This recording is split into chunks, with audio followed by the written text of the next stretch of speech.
Hello students, NS तथा GM classes में आपका स्वागत है। इससे पहले वाली क्लास के अंदर हम लास्ट जो टॉपिक डिस्कस कर रहे थे वो टॉपिक था आपके पास में पोलेराइड द्वारा दुर्वित प्रकाश का संसूचन। कि पोलेराइड की सहायता से हम दुर्वित प्रकाश की कैसे जांच करते हैं वो हमने पिछली क्लास के अंदर अच्छे से समझ लिया था। तो इसको थोड़ा सा रिपीट कर लेते हैं कि पोलेराइड की सहायता से हम किस प्रकार से दुर्वित प्रकाश की जांच करते हैं।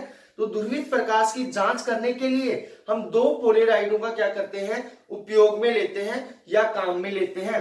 अब आपके पास में इन दोनों पोलेराइडों में से एक पोलेराइड को हमने क्या बोला था, ध्रुवक बोला था, और दूसरे पोलेराइड को हमने क्या बोला था, विश्लेषक बोला था।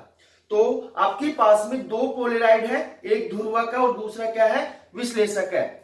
अब आपके पास में इसके अंदर दो बातें बताई थी मैंने। जब आपके पास में ध्रुवक तथा विश्लेषक दोनों के अक्ष एक दूसरे के क्या होते हैं, समांतर होते हैं, तो उनसे क्या होता है, निर्गत प्रकाश प्राप्त होता है। दूसरी बात क्या बताई थी कि आपके पास में जो ध्रुवक तथा विश्लेषक है दोनों के अक्ष एक दूसरे से क्या होते हैं, लंबवत होते हैं, तब कोई निर्गत प्रकाश प्राप्त नहीं होता है, उनसे कोई भी प्रकाश बाहर नहीं निकलता है। तो अब आपके पास में ऐसे परिणाम प्राप्त होते हैं। तो जो आपके पास में ध्रुवक है, ध्रुवक से निकलने वाला जो प्रकाश है वो कैसा प्रकाश है, दुर्वित प्रकाश है। कैसा प्रकाश है, दुर्वित प्रकाश है। तो हम जांच करके बता सकते हैं कि ये दुर्वित प्रकाश है या क्या है। अब इससे अगले वाला जो टॉपिक है, ये टॉपिक है वेरी वेरी वेरी इंपॉर्टेंट। तो इस टॉपिक को अच्छे से समझना भाई। टॉपिक आपके पास में मेल्स का नियम, एक नंबर का क्वेश्चन पूछा जाता है कि मेल्स का नियम क्या है, मेल्स का नियम क्या है। तो टॉपिक आपके पास में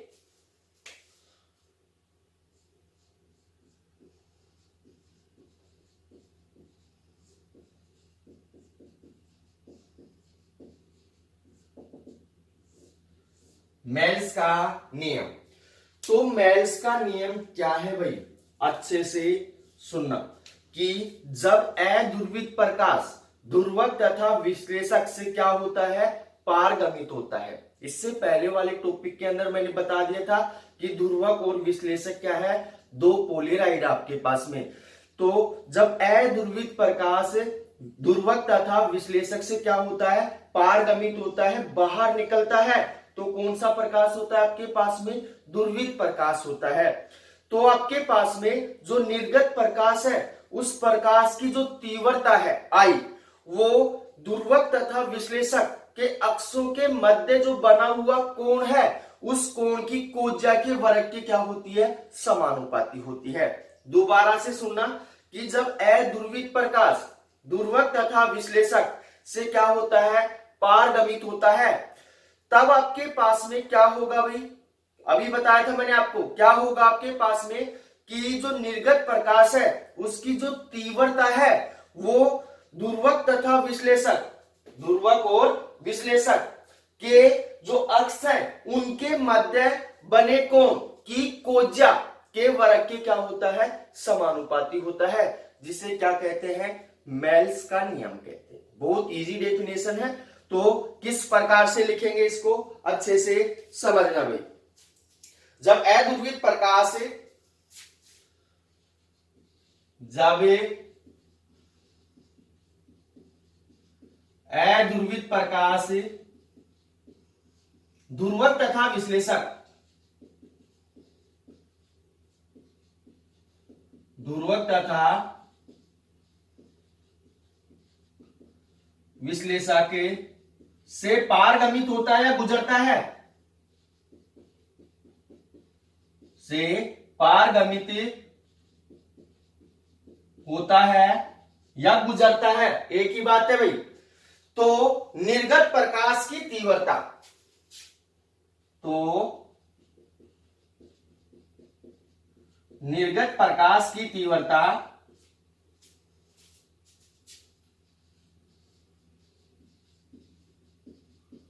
आई ध्रुवक तथा विश्लेषक के अक्षों के मध्य बने कोण की कोज्या के वर्ग के क्या होती है, समानुपाती होती है। ध्रुवक तथा विश्लेषक के अक्षों के मध्य बने कोण की कोज्या, कोज्या का मतलब तो आप समझते हो कोस, कोज्या का मतलब क्या होता है कोस, और स्पर्जा का मतलब क्या होता है टेन, और जा का मतलब क्या होता है साइन। तो बने कोण की कोज्या के वर्ग के समानुपाती होती है, के वर्ग के समानुपाती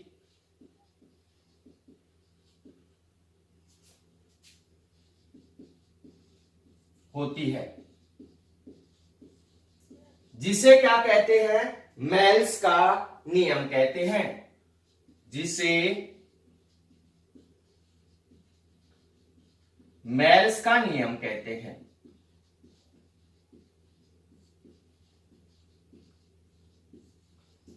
इसलिए आपके पास में जो तीव्रता आई है वो क्या होगी, यहां लिखेंगे, इसलिए जो तीव्रता आई है वो किसके समानुपाती होगी, जो ध्रुवक और विश्लेषक है दोनों के अक्षों के मध्य बने कोण की कोज्या के वर्ग की क्या होगी, समानुपाती होगी। तो कोस स्क्वायर थीटा, जैसे आपके पास में ये क्या है ध्रुवक है और ये इसका अक्ष है, और ये आपके पास में क्या है विश्लेषक है, क्या है विश्लेषक है, और ये इसका क्या है अक्ष है। तो इन दोनों के अक्षों के मध्य जो कोण बनेगा उस कोण के वर्ग कोज्या के वर्ग की क्या होगा समानुपाती होगी, क्या निर्गत प्रकाश की जो तीव्रता है। तो यहां समानुपाती का चिन्ह जब हम हटाएंगे तो क्या लगाएंगे कि नियतांक लगाएंगे। तो आपके पास में आई बराबर क्या हो जाएगा, आई बराबर हो जाएगा आपके पास में आई नोट कोस स्क्वायर थीटा। यहां जो आई नोट है वो क्या है निर्गत प्रकाश की अधिकतम तीव्रता है। तो यहां लिखेंगे, यहां आई नोट निर्गत प्रकाश की अधिकतम तीव्रता है,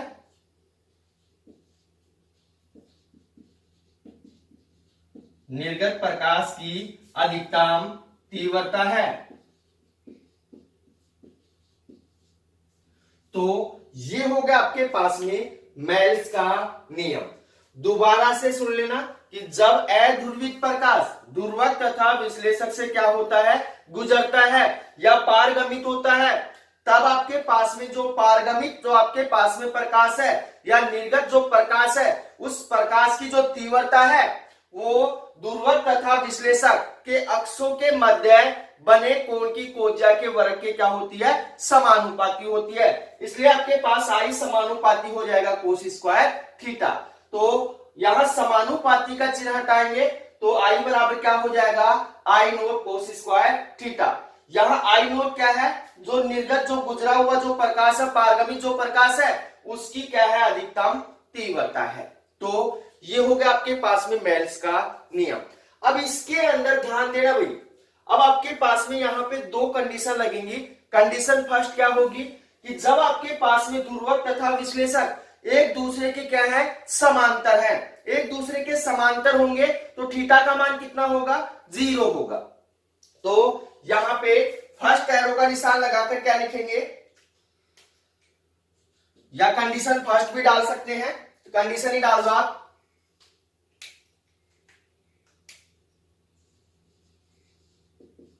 कंडीशन फर्स्ट, कंडीशन फर्स्ट क्या है जब ध्रुवक तथा विश्लेषक दोनों के अक्ष एक दूसरे के क्या है समांतर है। तो यहां लिखेंगे जब ध्रुवक तथा विश्लेषक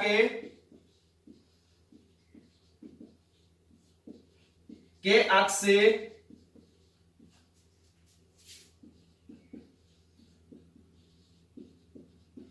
एक दूसरे के समांतर हैं, एक दूसरे के समांतर हैं, इसलिए आपके पास में थीटा बराबर कितना होगा इसलिए थीटा बराबर हो जाएगा आपके पास में 0। तो निर्गत प्रकाश की तीव्रता, निर्गत प्रकाश की तीव्रता कितनी होगी भी आपके पास में? निर्गत प्रकाश की जो तीव्रता होगी, यहां थीटा बराबर कितना डालेंगे? 0 डालेंगे। तो आई बराबर कितना हो जाएगा आपके पास में? आई नोट कोस स्क्वायर 0। और आपके पास में चूंकि कोस 0 का मान कितना होता है? 1 होता है, तो आई बराबर कितना हो जाएगा आपके पास में? आई नोट होगा। कितना होगा? आई नोट। जो निर्गत प्रकाश की जो तीव्रता है वो क्या प्राप्त हो रही है? अधिकतम प्राप्त हो रही है। कंडीशन सेकंड क्या होगी? जब ध्रुवक तथा विश्लेषक एक दूसरे, जो ध्रुवक तथा विश्लेषक है उनके अक्ष एक दूसरे से क्या है? लंबवत है, तब आपके पास में थीटा बराबर कितना होगा? 90 डिग्री होगा। तब निर्गत प्रकाश की जो तीव्रता होगी क्या होगी? अभी हम निकालेंगे। कंडीशन सेकंड,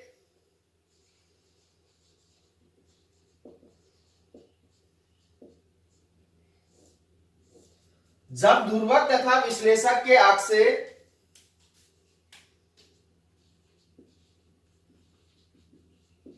जब ध्रुवक तथा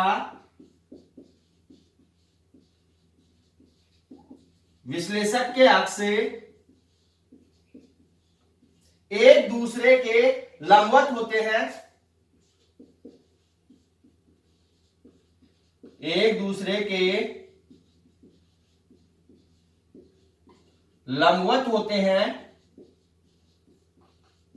लंबवत होते हैं, तब आपके पास में थीटा बराबर कितना होगा?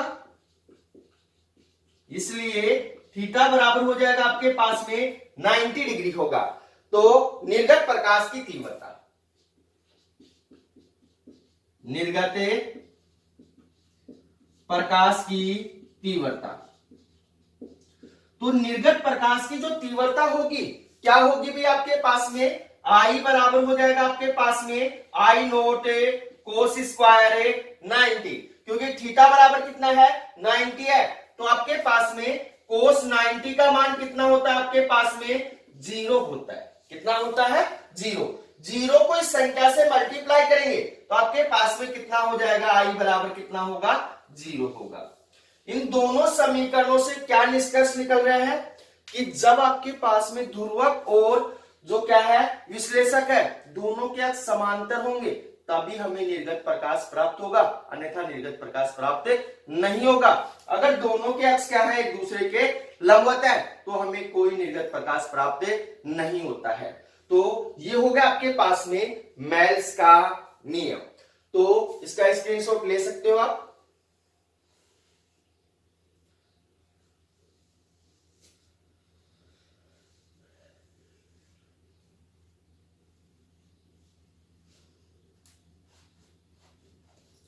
अब आपके पास में अगला जो टॉपिक है वो टॉपिक भी वेरी वेरी वेरी इंपॉर्टेंट है, निकोल प्रिज्म।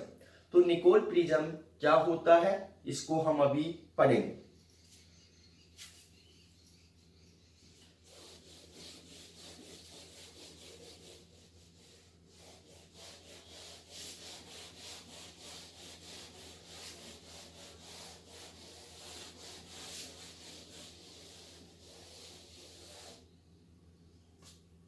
टॉपिक आपके पास में निकोल प्रिज्म,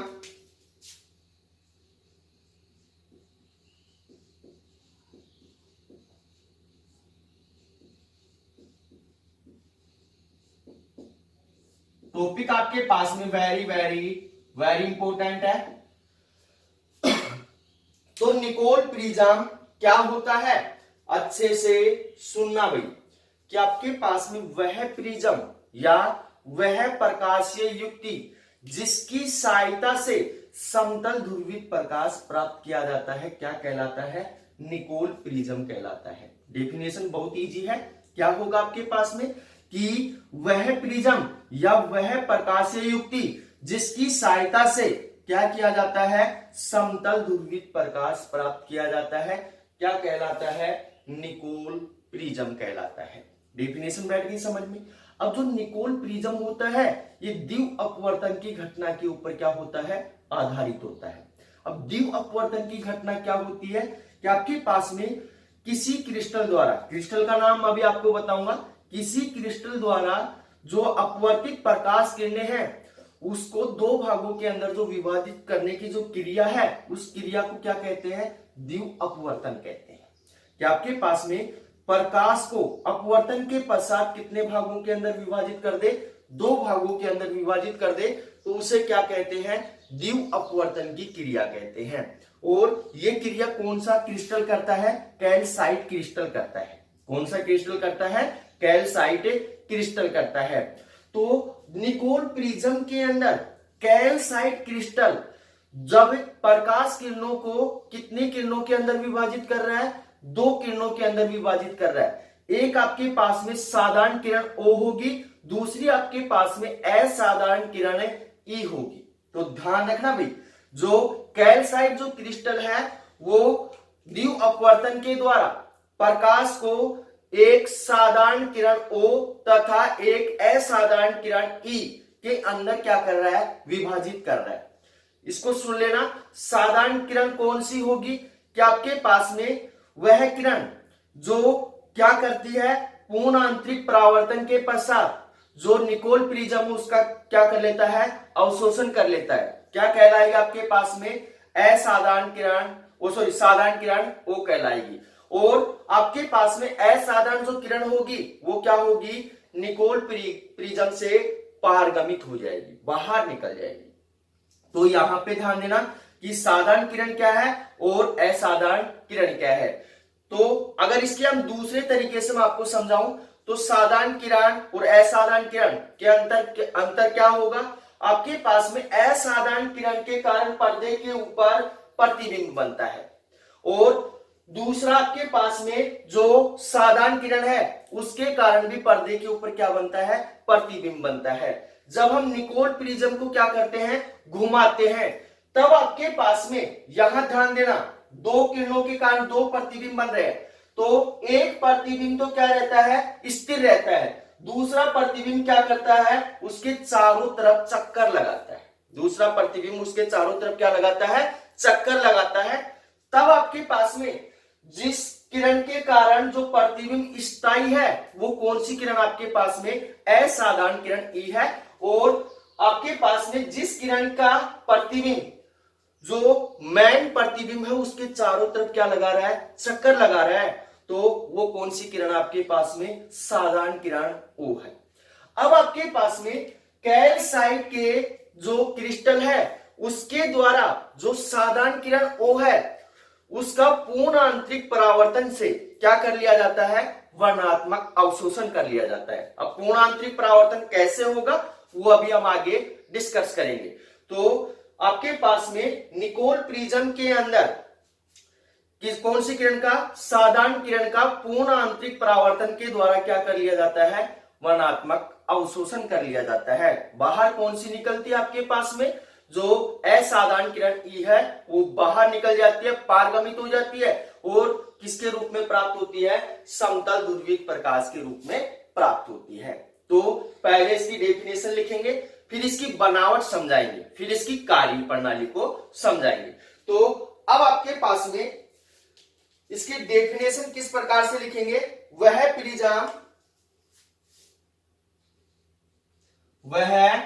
प्रिज्म या प्रकाशीय युक्ति भी बोल सकते हो आप भाई इसको, वह प्रिज्म जो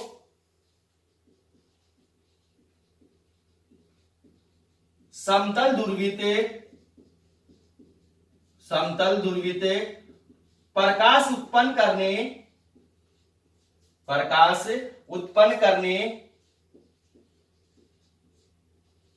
के काम आता है, वह क्या कहलाता है, निकोल प्रिज्म कहलाता है। वह निकोल प्रिज्म कहलाता है।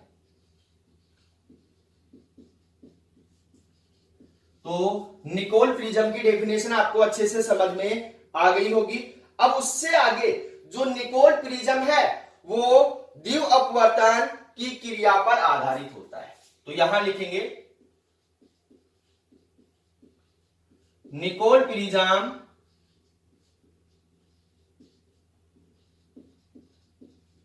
द्विव अपवर्तन की क्रिया, द्विव अपवर्तन की क्रिया पर आधारित होता है, आधारित होता है। अब आपके पास में द्विव अपवर्तन की क्रिया मैंने आपको समझा दी है कि आपके पास में किसी भी प्रकाश का अपवर्तन के पश्चात दो किरणों के अंदर विभाजन होना ही क्या कहलाता है, द्विव अपवर्तन की क्रिया कहलाती है। अब उससे आगे आपके पास में अच्छे से समझना कि निकोल प्रिज्म में कैल्साइट क्रिस्टल, आगे लिखेंगे Nicol prism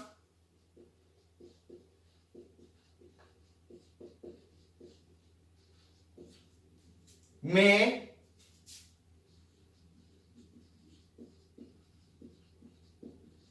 calcite crystal, calcite crystal में द्विव अपवर्तन क्रिया से, कैल्साइट क्रिस्टल में द्विव अपवर्तन क्रिया से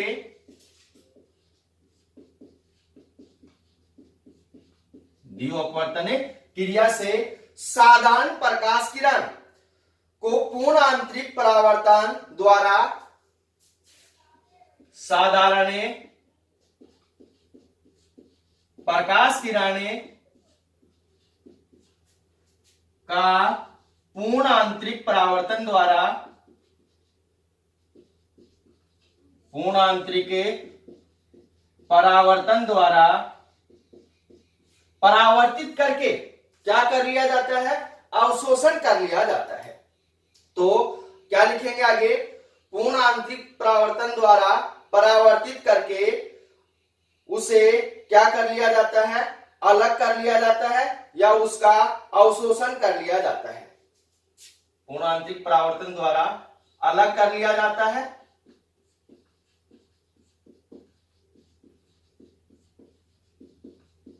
अलग कर लिया जाता है तथा असाधारण प्रकाश किरण क्या होती है, निकोल प्रिज्म से पारगमित हो जाती है। तो आगे क्या लिखेंगे, तथा केवल असाधारण किरण क्या होती है, क्रिस्टल से बाहर निकल जाती है। यहां लिखेंगे तथा असाधारण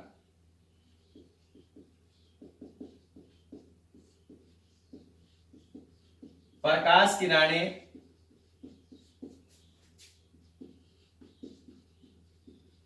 क्रिस्टल से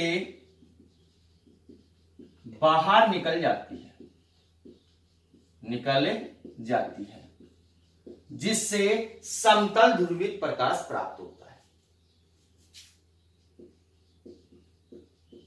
जिससे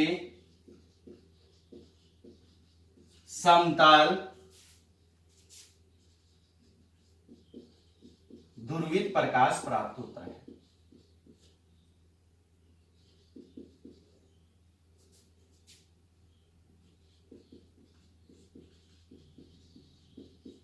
ये तो हो गया अभी आपके पास में निकोल प्रिज्म की साधारण सी बात।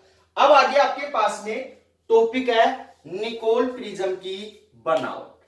बनावट को अच्छे से समझना भाई, इसकी बनावट और कार्य प्रणाली ही इंपॉर्टेंट है कि निकोल प्रिज्म की डेफिनेशन तो आप आसानी से लिख सकते हो कि निकोल प्रिज्म होता क्या है और इसके द्वारा हम किस प्रकार से क्या करते हैं, जो समतल ध्रुवित प्रकाश प्राप्त करते हैं, ये चीज तो हम आसानी से लिख सकते हैं। अब इसकी बनावट कैसी होती है उसको अच्छे से समझना। टॉपिक आपके पास में बनावट।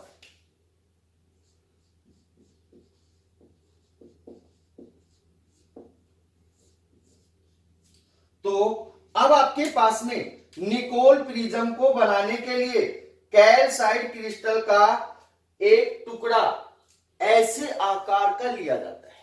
अब निकोल प्रिज्म बनाने के लिए हम कैल्साइट का जो टुकड़ा है ऐसे आकार का लेते हैं जिसकी जो लंबाई है, जैसे आपके पास में ये कैल्साइट का जो टुकड़ा है, इसकी जो लंबाई है इसकी चौड़ाई से कितना गुना होनी चाहिए? 3 गुना होनी चाहिए। कितने गुना होनी चाहिए? 3 गुना होनी चाहिए। तो पहली बात तो आपको समझ में आ गई होगी कि निकोल प्रिज्म किससे बनाया जाएगा? कैल्साइट क्रिस्टल से बनाया जाएगा, और उसकी जो लंबाई है उसकी चौड़ाई से कितने गुना होनी चाहिए? 3 गुना होनी चाहिए। उससे आगे आपके पास में जब निकोल प्रिज्म को बनाया जाता है तो जो आपके पास में उसकी किनारे वाली जो फलकें हैं कैल्साइट क्रिस्टल की, उसको इस प्रकार से घिसा या काटा जाता है कि आपके पास में उसके जो कोण है, एक कोण 71 डिग्री का होगा, दूसरा कोण कितना होगा? 109 डिग्री का होगा।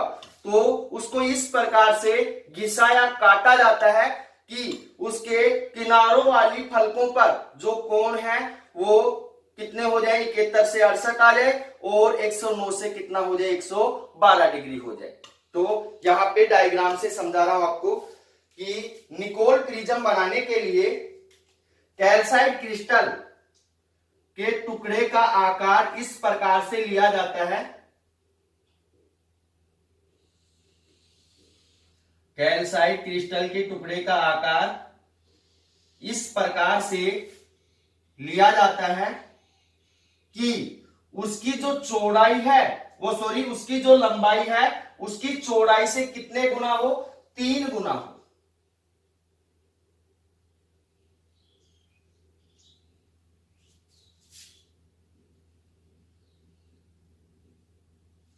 तो अब आपके पास में ये क्या है? आपके पास में कैल्साइट क्रिस्टल है। अब आपके पास में इसकी जो लंबाई है इसकी चौड़ाई से कितने गुना है? 3 गुना है। उससे आगे आपके पास में यहां पे ध्यान से समझना भाई कि अब आपके पास में निकोल प्रिज्म बनाने के लिए इसके किनारे वाले, इसके जो किनारे वाली जो फलक है, ये वाली और ये वाली, इसको इस प्रकार से घिसा या काटा जाता है। जैसे यहां पे आपके पास में पहले 109 डिग्री का कोण था, और यहां पे आपके पास में कितने डिग्री का कोण था? 71 डिग्री का कोण था। तो इसके किनारे वाले फलकों को इस प्रकार से घिसा या काटा जाता है कि जो 71 डिग्री का कोण है वो कितना हो जाए? 68 डिग्री का कोण हो जाए, और आपके पास में जो 109 डिग्री का कोण है वो कितना हो जाए? 112 डिग्री का हो जाए। जैसे आपके पास में ये कैल्साइट क्रिस्टल है, इसको इस प्रकार से घिसते या काटते हैं कि आपके पास में इसका जो पहले कोण था 71 डिग्री वो कितना हो जाए? 68 डिग्री हो जाए, और पहले जो कोण था कितना? 109 डिग्री, वो कितना हो जाए? आपके पास में 112 डिग्री हो जाए। अब आपके पास में इस क्रिस्टल को क्या करते हैं? जो सबसे बड़ा जो विकिरण है, इस विकिरण के अनुदिश इसको 2 भागों के अंदर क्या कर देते हैं? विभाजित कर देते हैं। अब जो कैल्साइट आपके पास में क्रिस्टल है, इसको सबसे बड़े विकिरण के अनुदिश क्या करते हैं? इसको 2 भागों के अंदर आरी से क्या कर देते हैं? काट देते हैं। काटने के पश्चात इनके ऊपर पॉलिश कर देते हैं। 2 टुकड़े हो गए अलग अलग, दोनों टुकड़ों के ऊपर क्या कर देते हैं? पॉलिश कर देते हैं, और पॉलिश करने के पश्चात दोनों को कनार, जो पारदर्शी कनाडा बाल्सम सीमेंट है, आपके पास में एक सीमेंट होती है, व्हाइट सीमेंट बोलते हैं जिसको, पारदर्शी होती है वो, कनाडा बाल्सम सीमेंट है वो, कनाडा बाल्सम सीमेंट द्वारा इसको वापस क्या कर दिया जाता है? चिपका दिया जाता है। दोनों को काटने के पश्चात क्या करते हैं? पॉलिश करते हैं, और पॉलिश करने के पश्चात दोनों को कनाडा, जो पारदर्शी कनाडा बाल्सम सीमेंट है, उससे दोनों को क्या कर दिया जाता है? चिपका दिया जाता है। और इसकी जो ऊपरी पृष्ठ है और नीचे का जो पृष्ठ है उनके ऊपर काली क्या कर दी जाती है? पॉलिश कर दी जाती है। काली पॉलिश क्यों करते हैं उसका हम आगे अभी वर्णन करेंगे। तो जो बना हुआ जो उपकरण है वो क्या है? आपके पास में निकोल प्रिज्म है। तो निकोल प्रिज्म आपको अच्छे से समझ में आ गया होगा। तो दोबारा से इसकी बनावट को थोड़ा सा रिपीट कर लेते हैं कि निकोल प्रिज्म बनाने के लिए कैल्साइट के टुकड़े या कैल्साइट क्रिस्टल के टुकड़े का आकार इस प्रकार का लिया जाता है कि उसकी जो लंबाई है उसकी चौड़ाई से कितने गुना हो, 3 गुना हो, और इसके किनारे वाले जो फलक हैं उनको इस प्रकार से घिसते या काटते हैं कि उसका 71 और 109 डिग्री कोण कितने में परिवर्तित हो जाए, 68 तथा 112 डिग्री में परिवर्तित हो जाए। फिर उसको सबसे लंबे विकिरण के अनुदिश समांतर क्या करते हैं, उसको काटते हैं, 2 भागों के अंदर विभाजित करते हैं, दोनों भागों के ऊपर पॉलिश करके पारदर्शी कनाडा बाल्सम सीमेंट द्वारा वापस से चिपका दिया जाता है और इसकी ऊपर वाली सतह तथा नीचे वाली सतह के ऊपर क्या कर दी जाती है, काली पॉलिश कर दी जाती है। बना हुआ जो आपके पास में उपकरण है वो क्या है, निकोल प्रिज्म है। तो ये होगी इसकी बनावट। लिखेंगे कैसे इसको, उसको अच्छे से समझना हो। निकोल प्रिज्म बनाने के लिए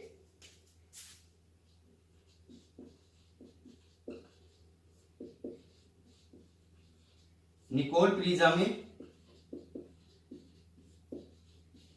बनाने के लिए कैल्साइट क्रिस्टल के टुकड़े का आकार इस प्रकार लेते हैं।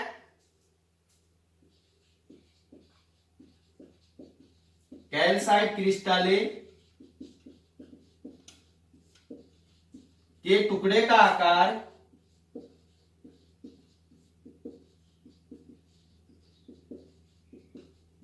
इस प्रकार लेते हैं, इस प्रकार लेते हैं कि जिसकी लंबाई उसकी चौड़ाई से कितने गुना हो, 3 गुना हो। तो यहां लिखेंगे जिसकी लंबाई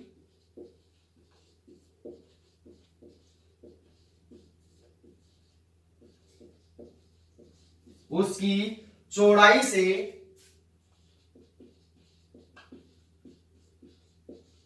3 गुना हो, 3 गुना हो।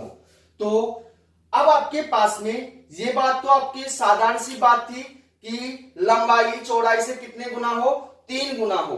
अब उससे आगे क्या लिखेंगे, इस क्रिस्टल के किनारे वाले फलकों को, इस क्रिस्टल के किनारे वाले फलकों को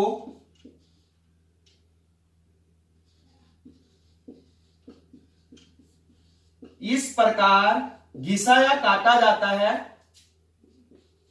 इस प्रकार घिसा या काटा जाता है कि उसके 71 तथा 109 डिग्री के जो कोण है वो कितने में परिवर्तित हो जाए, 68 तथा 112 डिग्री के कोण में परिवर्तित हो जाए। घिसा या इस प्रकार से काटा जाता है कि आपके पास में जो क्या है, कोण है, मुख्य काट कोण, क्रिस्टल के मुख्य काट कोण, काट कोण 71 तथा 109 डिग्री कितने में परिवर्तित हो जाए, आपके पास में 68 तथा 112 डिग्री में परिवर्तित हो जाए। तो 109 डिग्री, 68 तथा 112 डिग्री में परिवर्तित हो जाए, में परिवर्तित हो जाए। तो ये हो गया आपके पास में। अब उससे आगे क्या करते हैं कि 68 और 112 डिग्री में परिवर्तित करने के पश्चात हम क्या करेंगे कि इस प्रकार क्रिस्टल को 2 टुकड़ों में इस प्रकार काटते हैं। आगे लिखेंगे क्रिस्टल को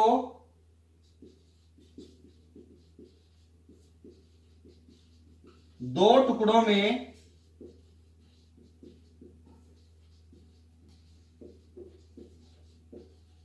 इस प्रकार काटते हैं,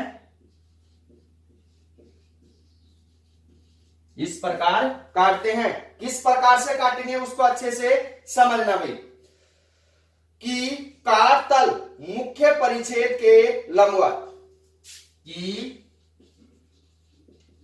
काट तल मुख्य परिच्छेद के लंबवत या सबसे बड़े विकीर्ण के समांतर, या क्या लिखेंगे, या फलकों के बड़े विकीर्ण के समांतर हो जाए, या फलकों के बड़े विकीर्ण के समांतर हो जाए, के समांतर हो जाए।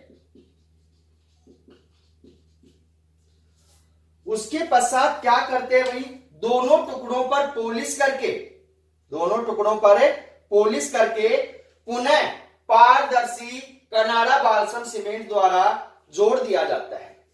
आगे लिखेंगे, दोनों टुकड़ों पर पॉलिश करके, पॉलिश करके पुनः पारदर्शी कनाडा बालसम सीमेंट द्वारा जोड़ दिया जाता है, सीमेंट द्वारा जोड़ दिया जाता है, जोड़ दिया जाता है। और क्या करेंगे भाई, इसकी ऊपर तथा नीचे की जो पृष्ठे हैं उनको क्या कर देते हैं, काली पॉलिश कर दी जाती है। तो आगे लिखेंगे, तथा ऊपरी तथा नीचे की पार्श्व पृष्ठों की, पार्श्व पृष्ठों पर काली पॉलिश कर दी जाती है, काली पॉलिश कर दी जाती है, कर दी जाती है।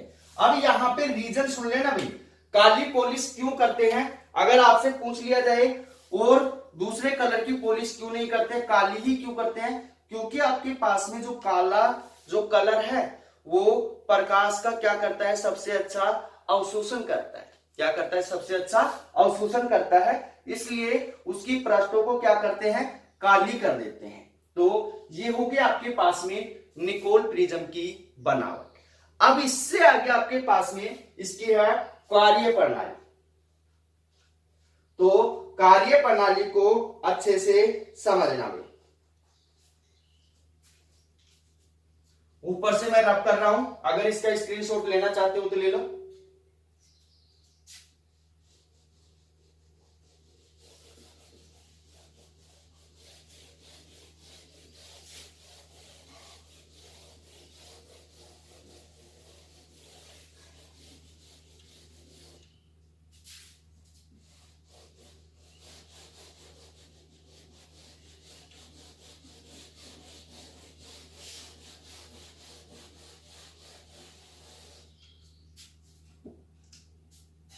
अगला टॉपिक है कार्य प्रणाली।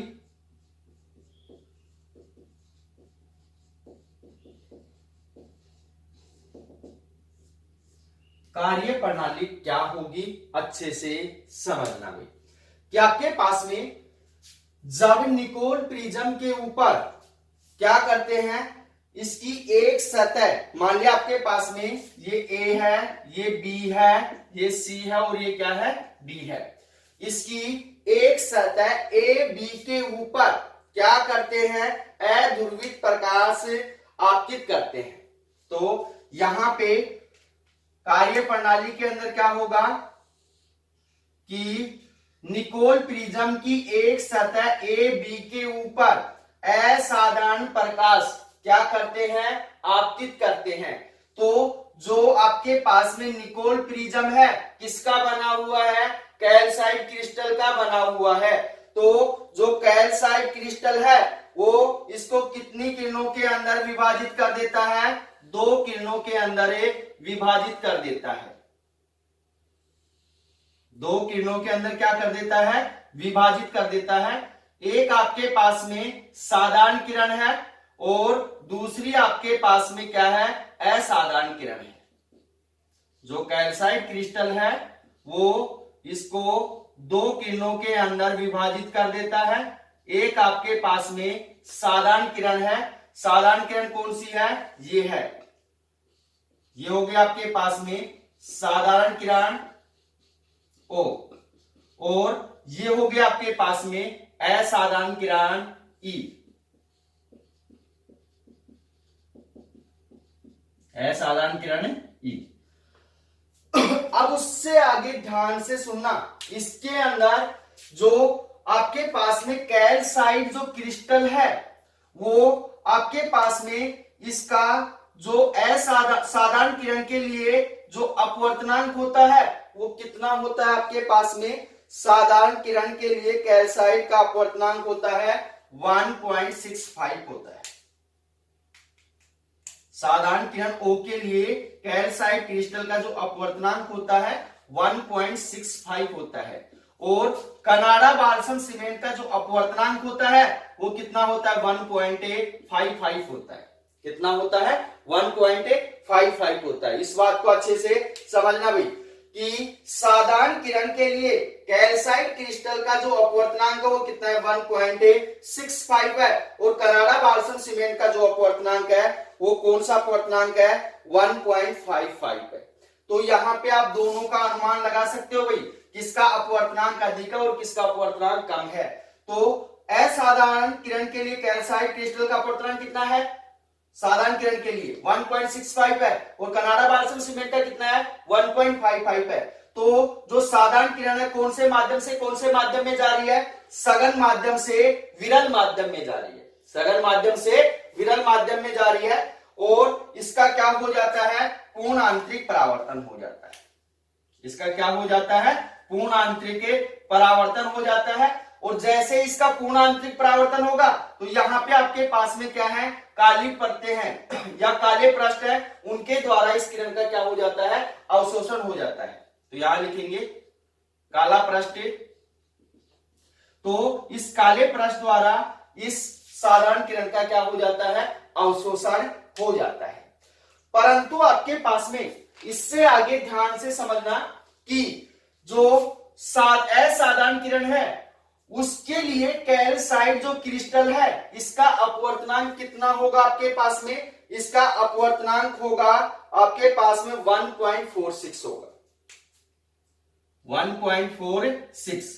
किसके लिए, असाधारण किरण के लिए कैल्साइट क्रिस्टल का जो अपवर्तनांक है वो कितना है, 1.46 है। और कनाडा बाल्सम सीमेंट का अपवर्तनांक कितना है, 1.55 है। तो ये कौन से माध्यम में जा रही है अभी आपके पास में, यहाँ पे आपके पास में इस जो कैल्साइट क्रिस्टल का अपवर्तनांक कितना 1.46 है और कनाडा बाल्सम सीमेंट का अपवर्तनांक कितना 1.55 है। तो ये कौन से माध्यम में जा रही है, विरल माध्यम से सघन माध्यम में जा रही है। और ये क्या होती है, निकोल प्रिज्म से बाहर चली जाती है और हमें किसके रूप में प्राप्त होती है, समतल ध्रुवित प्रकाश के रूप में प्राप्त होती है, समतल ध्रुवित प्रकाश के रूप में प्राप्त होती है। इस प्रकार से इसकी क्या हो जाएगी, कार्य प्रणाली हो जाएगी। डायग्राम अब बनाना भाई इसका। तो अब लिखेंगे कैसे, इसको अच्छे से समझना कि निकोल प्रिज्म की सतह ए बी पर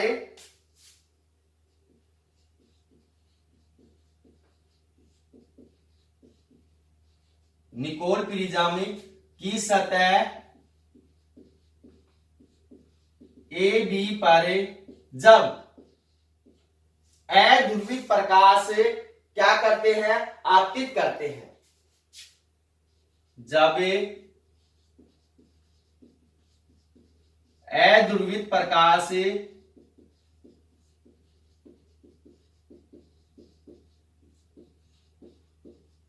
आपतित करते हैं तो आपके पास में क्या हो जाएगा भाई, तो प्रकाश किरण O व E दो भागों में विभाजित हो जाती है। तो प्रकाश किरणें O तथा E, O कौन सी किरण आपके पास में, साधारण किरण है, E कौन सी किरण आपके पास में, असाधारण किरण है। O तथा E दो भागों में विभाजित हो जाती है।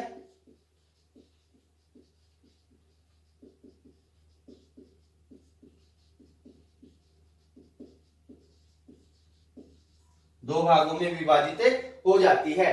अब उससे आगे ध्यान से समझना कि O किरण या साधारण किरण के लिए कैल्साइट क्रिस्टल का अपवर्तनांक कितना है, 1.65 है। तो यहां लिखेंगे O किरण के लिए या साधारण किरण के लिए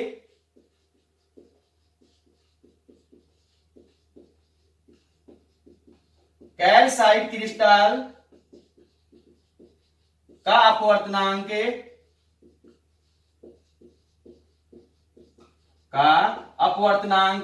कितना है भाई आपके पास, 1.65 तथा कनाडा बाल्सम सीमेंट का अपवर्तनांक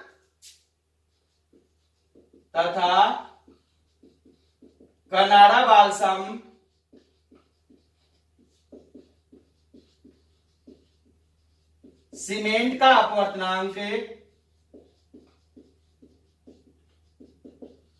कितना होता है अभी आपके पास, 1.55 होता है। कौन सी किरण के लिए बात कर रहे हैं हम, O किरण की बात कर रहे हैं। अब उससे आगे ध्यान से समझना कि अब आपके पास में इसलिए जो O किरण है वो कौन से माध्यम से कौन से माध्यम में जा रही है, सघन माध्यम से विरल माध्यम में जाती है। इसलिए O किरणें सघन माध्यम से विरल माध्यम में प्रवेश करती है। सघन माध्यम से विरल माध्यम में प्रवेश करती है, जहां इसका क्या हो जाता है, पूर्ण आंतरिक परावर्तन हो जाता है। तो इससे आगे क्या लिखेंगे, तथा O किरण का क्या हो जाता है, कनाडा बाल्सम परत द्वारा पूर्ण आंतरिक परावर्तन हो जाता है। तथा O किरणें का कनाडा बाल्सम परत द्वारा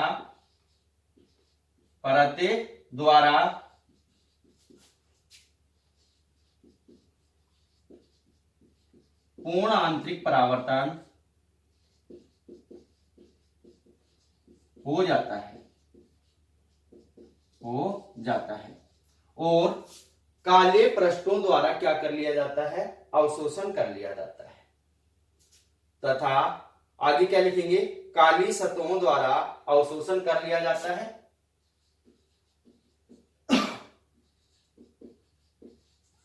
काली सतहों द्वारा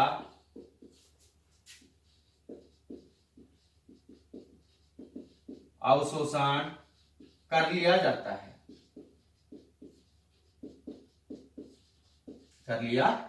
है, अब उससे आगे ध्यान से समझना, ई किरण के लिए कैल्साइट क्रिस्टल का अपवर्तनांक कितना है, 1.46 है और कनाडा बाल्सम सीमेंट का अपवर्तनांक कितना है, 1.55 है। तो आपके पास में जो ई किरण है वो निकोल प्रिज्म से क्या होती है, पारगमित हो जाती है, गुजर जाती है। तो आगे क्या लिखेंगे कि ई किरण के लिए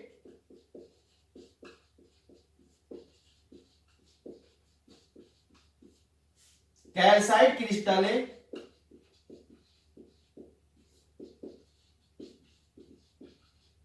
का अपवर्तनांक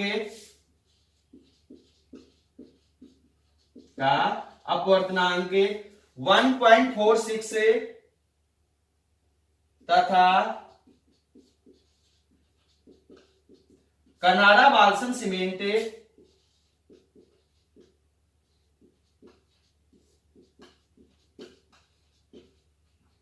कनाडा बाल्सम सीमेंट का अपवर्तनांक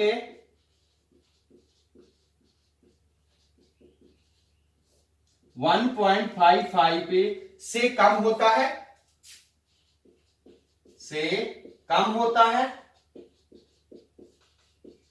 इसलिए क्या होता है भाई आपके पास में कम होगा, जिसके कारण यह कनाडा बाल्सम परत को से क्या हो जाती है, पारगमित हो जाती है। तो यहां लिखेंगे इसलिए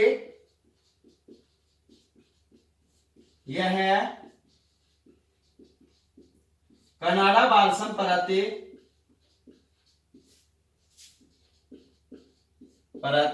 से पारगमित हो जाती है या गुजर जाती है, और हमें किसके रूप में प्राप्त होती है, हमें समतल ध्रुवित प्रकाश के रूप में प्राप्त होती है। और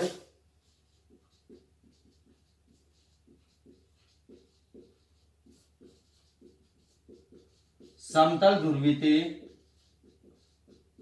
प्रकाश के रूप में प्राप्त होती है।